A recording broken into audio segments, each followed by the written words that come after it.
আমাদের তাকেও আমি আমার প্রণাম বঞ্চনা করেছিল মজবুত। তো আজকে 2018 সালে ভারতীয় জনতা পার্টি আবার চর্চা হয় এবং জনতা পার্টির সবাই আমরা এক একজন সৈনিক। এখানে আমি সুবল বাবুকে ধন্যবাদ দেব যে আমাদের আগে পৃষ্ঠা প্রমুখের প্রায় 42,000 আমাদের পৃষ্ঠা প্রমুখ ছিল সারা ত্রিপুরাতে। এবার উনি জানালেন প্রায় 66,000, 42,000 থেকে 66,000 প্রায় পৃষ্ঠা প্রমুখ হয়েছে।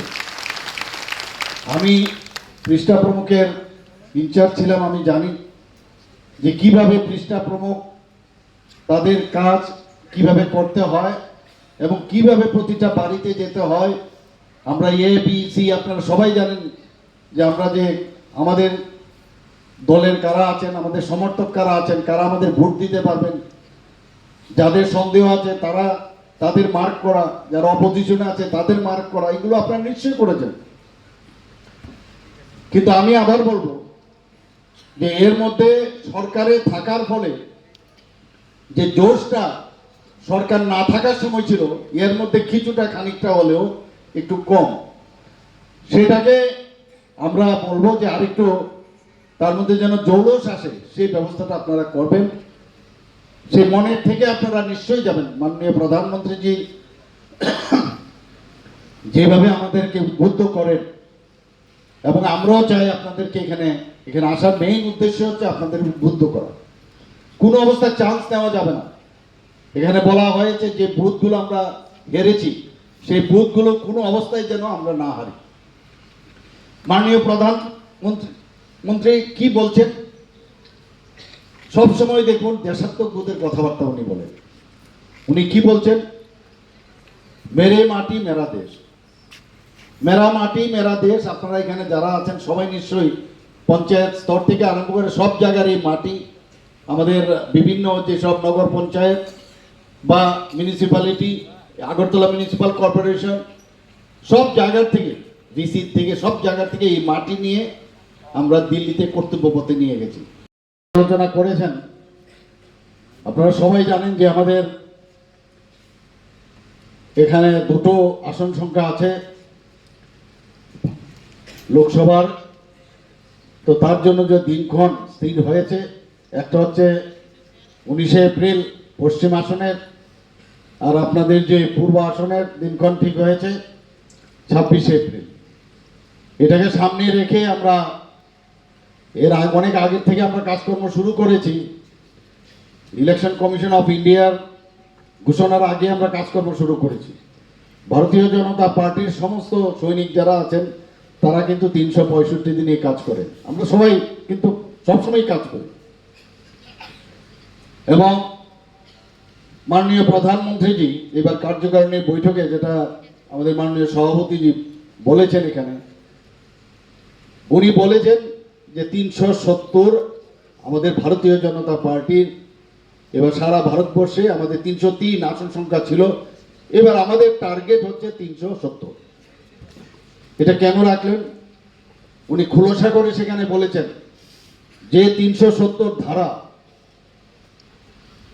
জম্মু অ্যান্ড কাশ্মীরে আবার তাদের স্বাধীনতা ফেরত দেওয়ার জন্য ওনার এই যে 370 ধারা অ্যাবলিশ করেছেন, তাকে সম্মান জানানোর জন্য এই 370 যে টার্গেট রেখেছেন।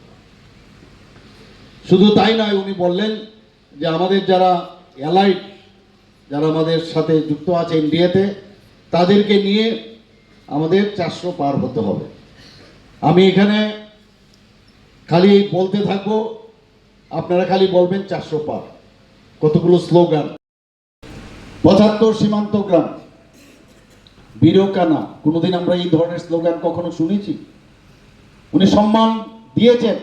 এর মধ্যে আমাদের এই যে দেশাত্মবোধের ভাবনা, সেখানে কি প্রতিটি সীমান্ত গ্রামে আমরা নিজেরাও গেছি, আপনারাও গেছেন, সেখানে গিয়ে দেশের জন্য যারা বলিদান হয়েছেন, সেই স্বাধীনতা সংগ্রাম থেকে আরম্ভ করে এখন পর্যন্ত তাদের নাম খোদাই করে সেখানে রাখা হয়েছে।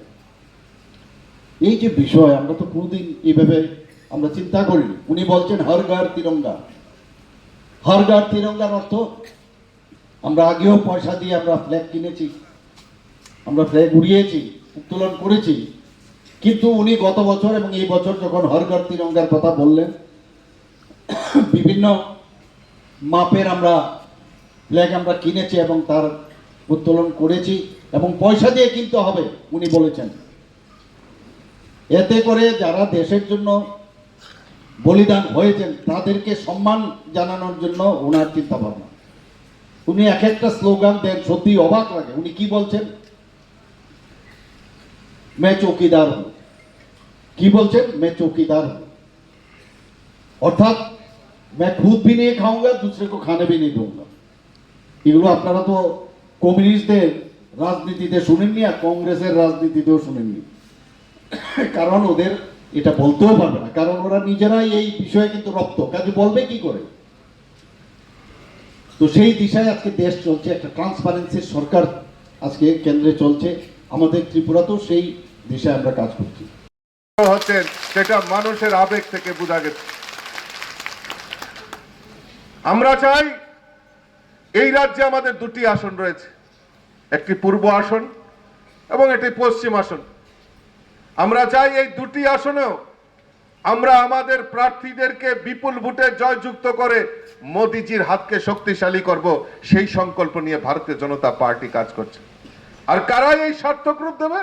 আমাদের হলে যারা আজকে পৃষ্ঠা প্রমুখরা উপস্থিত রয়েছেন, তারা তাদের এই কাজের মাধ্যমে আমাদের এই ভোটাধিকারকে আমাদের সুনিশ্চিত করতে হবে।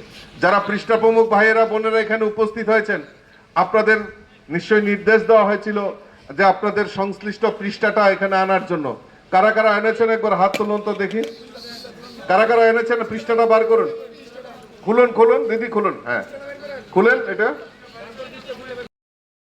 সেই লক্ষ্য থেকে আমরা পৌঁছতে পারব। আপনারা সবাই জানেন যে ফেব্রুয়ারি মাসের 17 এবং 18-তে দিল্লিতে রাষ্ট্রীয় কনভেনশন হয়েছে। সেখানে এখানে আমাদের মাননীয় মুখ্যমন্ত্রী থেকে শুরু করে কল্যাণী রায় থেকে শুরু করে মঞ্চের সবাই সেখানে সেদিন উপস্থিত ছিল। এখান থেকে চেয়ারম্যান বা অনেক পদাধিকারীও আমাদের এই রাষ্ট্রীয় কনভেনশনে উপস্থিত ছিলেন। আর মোদিজি সংকল্প নিয়েছে, লক্ষ্যমাত্রা রেখেছে যে 370 ভারতীয় জনতা পার্টির একা 370 আমাদের এই লোকসভা আসনে সিট পাবে ভারতীয় জনতা পার্টি, আর এনডিএ মিলে 400 পার হবে। সেই সংকল্প এই ন্যাশনাল কনভেনশনে রাখা হয়েছে। আমাদের এই রাজ্যকেও বলা হয়েছে, বিভিন্ন প্রদেশকেও বলা হয়েছে 10% ভোট বৃদ্ধি করতে হবে।